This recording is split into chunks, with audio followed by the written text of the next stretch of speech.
Channel ২৪ ঘণ্টায় আপনাদেরকে স্বাগত। বিধায়ক ভগবান দাস মহাশয়ের প্রচেষ্টা ও কুমারঘাট প্লে সেন্টারের সহযোগিতায় আজ ২৪ আগস্ট কুমারঘাট পিডব্লিউডি মাঠে অনুষ্ঠিত হল knockout prize money football tournament. এই প্রতিযোগিতায় মোট ৩০টিরও অধিক দল অংশগ্রহণের জন্য যোগাযোগ করলেও প্রথম ১৬টি দলকে নিয়ে খেলা শুরু হয়। উদ্বোধন করেন প্রাক্তন মুখ্যমন্ত্রী তথা লোকসভা সংসদ সদস্য বিপ্লব কুমার দেব ও রাজ্যসভার সাংসদ রাজীব ভট্টাচার্য। খেলার প্রথম পুরস্কার নির্ধারিত হয়েছে ২ লক্ষ টাকা এবং দ্বিতীয় পুরস্কার ১ লক্ষ টাকা। বিধায়ক তথা প্রাক্তন মন্ত্রী ভগবান দাসের উদ্যোগে ও কুমারঘাট প্লে সেন্টারের আয়োজনে এই ফুটবল টুর্নামেন্টের উদ্বোধনী অনুষ্ঠান ছিল মনোমুগ্ধকর ও চোখে পড়ার মতো। উপস্থিত বক্তারা তাঁদের বক্তব্যে যুব সমাজকে সুস্থ ও সবল করে তোলার গুরুত্বের ওপর বিশেষ জোর দেন। দেখুন চ্যানেল ২৪ ঘণ্টার পর্দায় এই টুর্নামেন্টের কিছু দৃশ্য।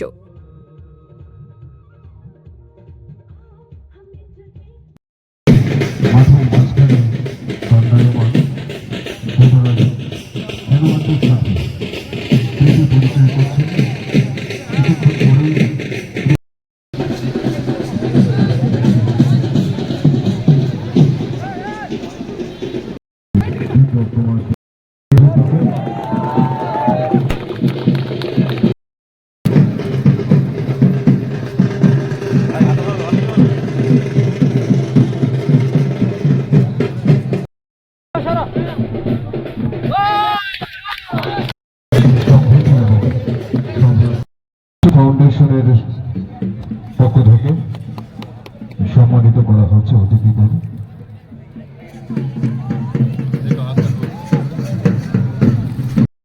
আমরা কুমারঘাট ফুটবল টুর্নামেন্ট সিজন 1 তার অনুষ্ঠান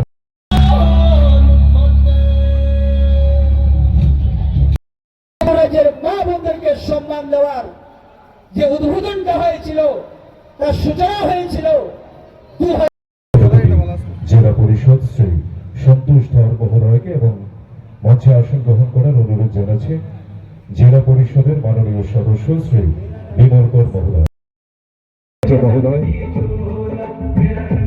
একই সাথে আনন্দধারা কালচারাল অর্গানাইজেশনের শিল্পীদেরকে অনুরোধ করছি আপনাদের নৃত্যানুষ্ঠান শুরু করার জন্য। मेरा रंग दे बसंती चोला मेरा रंग दे बसंती। একটা বিশেষ ভূমিকা, উল্লেখযোগ্য ভূমিকা রয়েছে। গত কিছুদিন আগে পার্লামেন্টে আমাদের এই যে আমাদের ভারতবর্ষে স্পোর্টস যে অ্যাক্ট রয়েছে তা সংশোধন করা হয়েছে। পার্লামেন্টে এই সংশোধনী বিল সেখানে প্রডিউস করা হয়েছে। আর অত্যন্ত দুঃখের বিষয়, যারা দীর্ঘদিন ধরে এই ভারতবর্ষকে শাসন করেছে তারা ওই বিলের বিরোধিতা করে তারা ওয়াক আউট করেছে। তো এই বিলের মধ্যে কি রাখা রয়েছে? প্রায় দীর্ঘ 50 বছর হয়েছে এই বিলের চিরাচরিত প্রথায় সেইভাবে খেলোয়াড়দেরকে মানে এক পক্ষে খেলোয়াড়দেরকে উচ্চ রেখে এই স্পোর্টস অ্যাক্ট দীর্ঘদিন ধরে ভারতবর্ষে পরিচালিত হচ্ছে। এই নতুন বিলের মাধ্যমে যেখানে আমাদের স্পোর্টস মিনিস্টার উনি উল্লেখ করছিলেন যে এই স্পোর্টস বিল যখন অ্যাডপ্ট করা হবে তাতে খেলোয়াড়দের যে স্বাধীনতা, খেলোয়াড়দের যে প্রতি যে অন্যায় বিচার এত বছর ধরে হয়েছে তার থেকে মুক্তি পাওয়া হবে। একটা ফেডারেশন সমস্ত, যেমন আজকে চেস ফেডারেশন, বিভিন্ন ফুটবল ফেডারেশন থেকে শুরু করে ভলিবল ফেডারেশন, সমস্ত ফেডারেশন রয়েছে, কিন্তু ফেডারেশনগুলিকে কন্ট্রোল করার জন্য কোন রকম মাঝখানে কোন রকম কোন কমিটি বা কোন রকম কোনো কিছু ব্যবস্থা ছিল না। যার জন্য এই ফেডারেশনে যখন মানে ঝামেলার সৃষ্টি হতো, খেলোয়াড়দের যখন ন্যায্য পাওনা যখন পেত না তাদেরকে সরাসরি কোর্টের দিকে যেতে হবে। কিন্তু এই বিলের মাধ্যমে একটা বোর্ড নির্মাণ করা হবে। এই বোর্ডের আন্ডারে সমস্ত ফেডারেশনগুলি থাকবে আর ফেডারেশন এবং খেলোয়াড়দের সমস্ত সুযোগ সুবিধা ওই বোর্ডের মাধ্যমে রাখতে পারবে। এবং অ্যান্টি ডোপিং যে ব্যবস্থা রয়েছে বিদেশে আমরা সবাই জানি অ্যান্টি ডোপিং, কিন্তু এই ভারতবর্ষে এই অ্যান্টি ডোপিং এজেন্সি রয়েছে, কিন্তু তাকে সক্রিয় করার পারমিশন দেয়নি গভর্নমেন্ট। কিন্তু এই বিলে নতুন সংশোধনী এনে যারা অ্যান্টি ডোপিং, এই ডোপিং নিয়ে খেলাধুলার মানকে কলঙ্কিত করছে, তাদের সুযোগ্য শাস্তির ব্যবস্থা সেই প্রভিশনে রাখা হয়েছে। কিন্তু অত্যন্ত দুঃখের বিষয় যে আমরা আমাদের যারা বিরোধী দল তার বিরোধিতা, এবং সংসদ সেখানে চলতে দেওয়া হবে না তার বিরোধিতা করছে। অর্থাৎ সেই পুরনো ধাঁচে যাতে মন মানি করে আমাদের প্লেয়ারদেরকে, আমাদের উদীয়মান যারা প্লেয়ার তাদেরকে বঞ্চিত করে দাও, এটাই হলো তাদের উদ্দেশ্য। তো বন্ধুগণ, এই যে খেলাধুলার প্রোৎসাহিত করা, ভগবান দাস বলছিলেন এই মাঠের সঙ্গে আমাদের একটা আত্মিক সম্পর্ক রয়েছে। আমার এখনো মনে আছে যে এখান থেকেই আমরা, যে মহাভারতের যুদ্ধ হয়েছিল সেই যুদ্ধের বিগল আমরা এই মাঠ থেকে আমরা বাজিয়েছিলাম। আর সেটা আমি আদরণীয় প্রাক্তন মুখ্যমন্ত্রীকে আসার সময় বলছিলাম যে মহাভারতের যে যুদ্ধ হয়েছিল সেই ত্রিপুরা রাজ্যে, সেই যুদ্ধের শুভ সূচনা আমরা এই মাঠ থেকে করেছিলাম। তাই এই মাঠ আমাদের সঙ্গে একটা আর্থিক সম্পর্ক রয়েছে। আজকে খেলার মাঠ হিসেবে ব্যবহার করা হতো বা ব্যবহার করার জন্য সেটাই রাখা হয়েছিল, কিন্তু এই মাঠের কোনো সম্মান, এই মাঠের কোনো মর্যাদা দেওয়া সম্ভব হয়নি, দিতে পারেও নি। আমরা সাম্প্রতিককালে বিগত কয়েক বছর ধরে, বিশেষ করে 2018 সালের পর থেকে প্রতি বছর কোনো না কোনোভাবে অত্র অঞ্চলের যারা নতুন জেনারেশন, আমাদের যুব শক্তি, যুব সমাজকে এগিয়ে নিয়ে যাওয়ার জন্য বিভিন্ন ধরনের টুর্নামেন্ট এখানে হয়ে থাকে। কখনো ক্রিকেট টুর্নামেন্ট, কখনো আবার কাবাডি ইত্যাদি বিভিন্ন ধরনের বিশাল আকারের টুর্নামেন্ট এখানে সংগঠিত হয়েছে। এই প্রথমবারের মতো ফুটবল টুর্নামেন্ট এখানে অনুষ্ঠিত হতে চলছে। বিগত 2-4 দিন ধরে আমি যখন মাঠে আসি, মাঝে মধ্যে আমার সমস্ত কাজের মধ্য দিয়ে অনেক ক্রীড়া প্রেমীকে আমি দেখতে পাই মাঠের মধ্যে, এবং সত্যি ওনারা গর্বের সঙ্গে বলছেন যেটা আজকের দিনে সম্ভব হয়েছে। এই মাঠকে সম্মান দেওয়া, মাঠের মর্যাদা দেওয়া, আপনারাই সেটা করতে পেরেছেন। আমরা অতীতে শুনেছি এই মাঠকে নিয়ে অনেক পরিকল্পনা, সেই পরিকল্পনা শুধু দৈনিক সংবাদ পত্রের মধ্যেই ছিল বা কোনো ইলেকট্রনিক মিডিয়ার মধ্যেই ছিল, বাস্তবে সেটা আমরা কোনো দিন দেখতে পাইনি। অত্যন্ত দুঃখের বিষয়, 2018 সালের পরে আমরা আবারও শুনতে পেয়েছি যাদের পক্ষে কখনো কোনো কিছু করা সম্ভব হয়নি, তারাই আবার বলছে যে মাঠের গ্যালারি কেন হলো না, কেন মাঠের গ্যালারি দেওয়া যায় না। অত্যন্ত আশ্চর্যের বিষয়, হয়তোবা ওদের নির্বুদ্ধিতার কারণেই সেটা বলছে। এই মাঠের একটা বড় অংশ এটা পূর্ত দপ্তরের অধীনে রয়েছে, আর একটা অংশ ত্রিপুরা সরকারের রেভিনিউ দপ্তরের অন্তর্গত রয়েছে।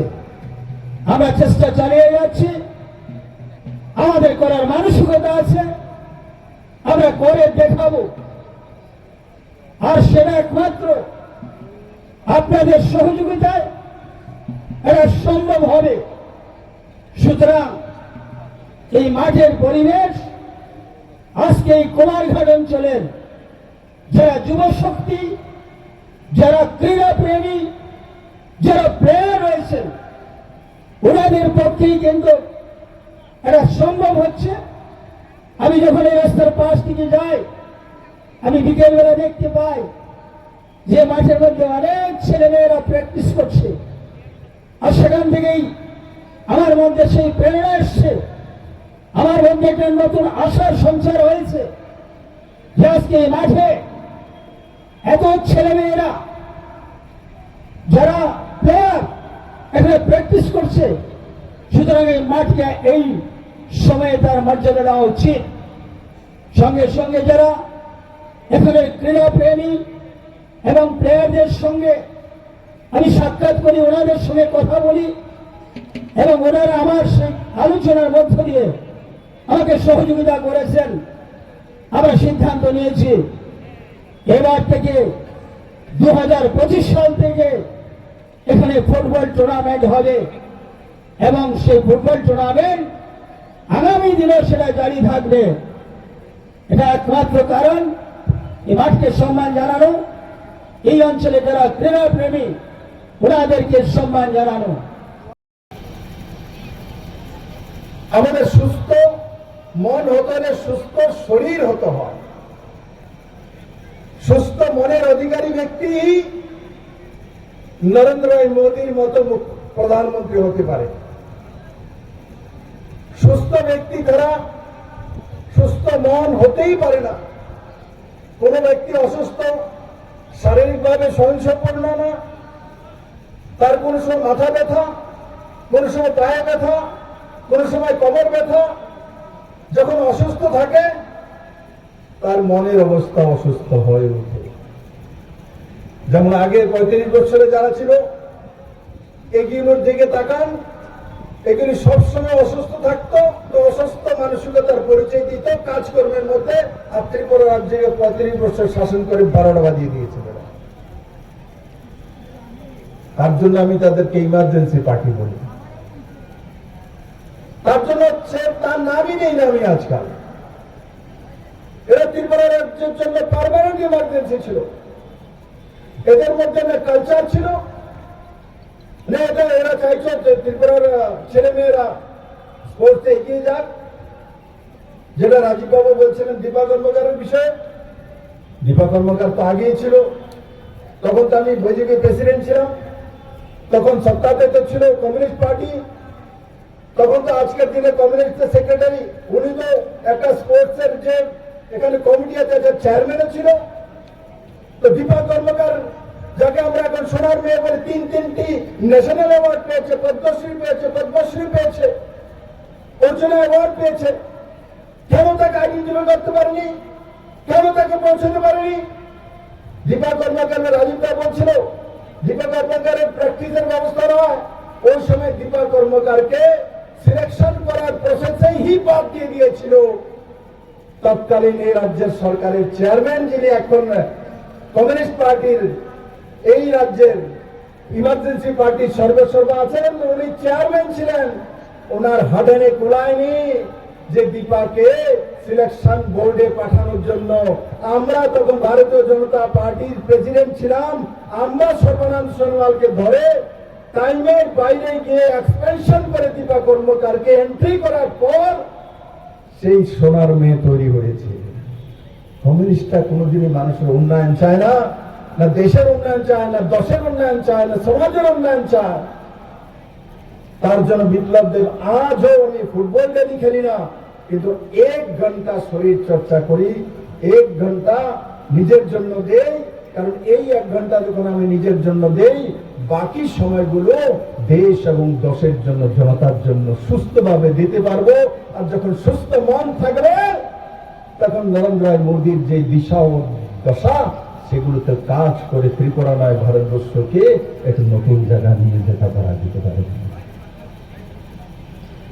অনেকে মনে করে এই ফুটবল খেললে কি হবে, শরীর চর্চা করলে কি হবে, বিকেলে মাঠে ফুটবল না খেলে একটা পার্টির মিছিল করে না, ওই এটাতে এক্সারসাইজ হয়ে যাবে। 2 কিলোমিটার ঘুরে আসো আর জিন্দাবাদ মুর্দাবাদ করতে থাকো। আমি বলি না রাজনৈতিক দলের দরকার নেই, রাজতন্ত্র শেষ হওয়ার পরে রাজনৈতিক দলের দরকার কর্তব্য রয়েছে। কিন্তু ভারতীয় জনতা পার্টি যেই দল থেকে আমরা আসি, আমরা ভারতীয় কালচারকে সর্বোপরি মানি, সনাতনকে মানি, ভারতের রীতি নীতি কৃষ্টি সেটাকে মানি